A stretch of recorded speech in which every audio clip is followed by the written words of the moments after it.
Hello, Aquarius, Sun, Moon Rising, and Venus Signs. Kamusta kayo? Sana po ay nasa mabuti kayong kalagayan. Welcome back po sa Star Tarot. Kung bago kayo rito, welcome din kayo. Thank you sa inyong support. I truly appreciate it. God bless you all. Aquarius, we have a spiritual union. Ayan, so this is number 2. This is partnership. This is about strong bond, no, between two people. Napaka-strong talaga ng bond nito. Anumang category ng relationship ito, no, whether that is love and romantic relationship, friendship, business partnership, regardless kung anumang klaseng relationship ito. But you're going to have a strong bond talaga kasi magkakaintindihan kayo. You're going to be on the same page at most of the time at you're on the same wavelength as in sync kayo, no, with each other dito, Aquarius. Kaya maganda ang magiging samahan ninyo ng taong ito. We have number 7, deception and envy. Mag-iingat po kayo, no, sa mga tao that you are dealing with.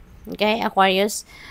Mag-iingat kayo, be cautious, be vigilant, maging wais kayo, no? At hindi kayo magpapadala sa mga ang tawag dito sa mga yung parang mga mabulaklak na pananalita, no, ng mga taong ito kasi ganun talaga mga mambubudol, no, yung mga mambubudol, manloloko, yung ganon. So talagang may mga ganong quality sila na talagang maa-attract ka, mapapa-oo ka, yung ganon. So be careful, no, kung sino yung kinakausap ninyo at kung ano ang sinishare ninyo na impormasyon. Because you never know, baka yan ay saksakan ng inggit sa inyo at gamitin, no, yung inyong mga salita, no, at dalhin yan sa kung kanino man may dagdag bawas na, no. So mag-iingat kayo.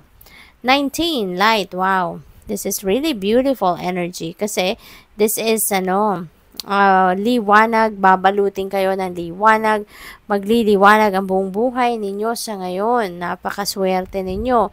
Kung ano man yung mga pinagkakaabalahan ninyo rito, Aquarius, talagang magiging matagumpay ka, no? This is about success. This is about tagumpay talaga sa iba't ibang parte, pera, finances, relationship, trabaho, no? So, magandang magiging mangyayari dito. Kaya magiging masaya kayo, magiging parang contented kayo kasi kung ano yung hinahanap ninyo ay maaaring dumating na or maaaring ma-experience nyo na. So, maraming pagbabago dito, mga positibong pagbabagong magaganap. Number 1, this is a new beginning energy. So, love begins, no?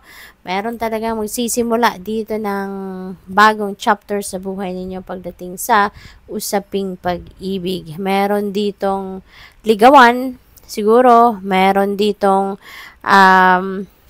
maaring meron ditong papasok na bagong manliligaw or baka kung meron na kayong relationship, baka meron na ditong engagement, proposal, mag-aasawa, yung mga ganon.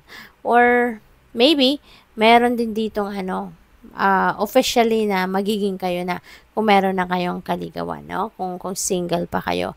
Probably then, meron ditong bagong pagsisimula ng bagong yugto, no, sa inyong relationship.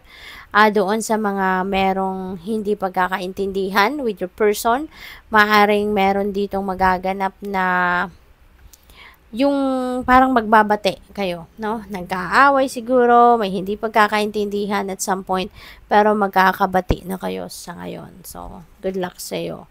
Number 9, material harvest. Napakaganda naman at napakaswerte ninyo, Aquarius, kasi merong swerteng paparating pagdating sa pera, no? So, yung material harvest na to, this is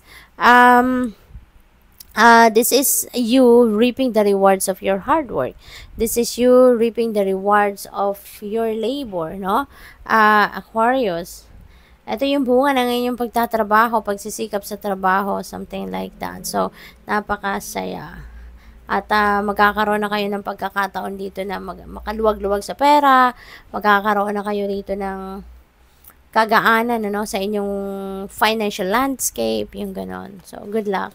Number 18, shadow. Ayan, so this is you, facing your fears, no? Aquarius, napakaganda.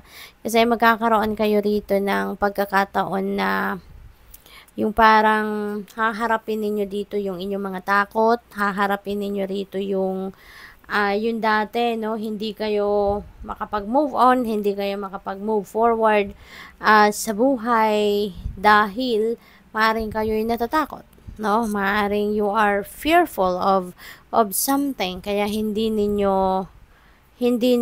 kayo makausad, no, sa buhay, yung ganun. Pero ngayon, maganda kasi magliliwanag ng isip ninyo, magkakaroon kayo rito siguro ng mga enlightenment, intuitive messages na magpapakinggan at susundin ninyo, and you are going to, maglalakas ng loob na kayo na harapin ang inyong mga takot at i-overcome ang mga yan. We have number 2. Parang, yes. So, dalawa na yung number 2 natin. We have this and we have this. So, that becomes number 22, diba? So, dalawang 2, number 22. That is master number 22. So, I suggest po, pakitignan po ninyo. I-google po ninyo kung anong ibig sabihin ng master number 22 po for more guidance, okay? Kasi, maraming biyaya, no? Ang maaaring dumating sa inyo dyan. Biyayang, alam mo yun, mga biyayang hindi ninyo sukat akalain na, meron pala akong ganito. May marirealize kayo dyan, ano? The blessing of enlightenment, the blessing of clarity of thought, no? Yun yung mga maaaring mababasa pa ninyo dyan. Kasi maraming mga information dyan na mababasa ninyo na magra-resonate sa inyo. And then, you will be feeling great, no? Sa mga mababasa ninyo yan. Kasi, those are maybe, the things na mababasa ninyo dyan is going to change your mindset. That's going to change the course of your life kasi maaaring malinawan ang isipan ninyo. Diba? So, dito rin, there's a lot of movement, no, na magaganap. Physical movement ang maaaring mangyari dito. Baka merong change of place of residence, change of jobs, change of employer, baka ganon, or baka maglilipat kayo ng mga maglilipat kayo ng mga bagay-bagay sa bahay ninyo, yung mga magre-rearrange siguro kayo ng furniture, yung mga gano'n. So, physical movement, no, going to happen dito. Marami din kayong kailangan pagdesisyonan siguro. And that could be related to finances, that could be related to relationships, yung ganon, no? So, maraming kailangan pag-isipan ang iba sa inyo. Number 5, ayan. So, siguro yung financial changes na ito, no? Yun siguro related dito yung kailangan ninyong pag-desisyonan. Kasi, napipick up ko dito na meron kayong financial decision that you need to make, no? So, maaring related yan dito sa financial and material changes. So, good luck. Thank you for watching Level Light. Namaste.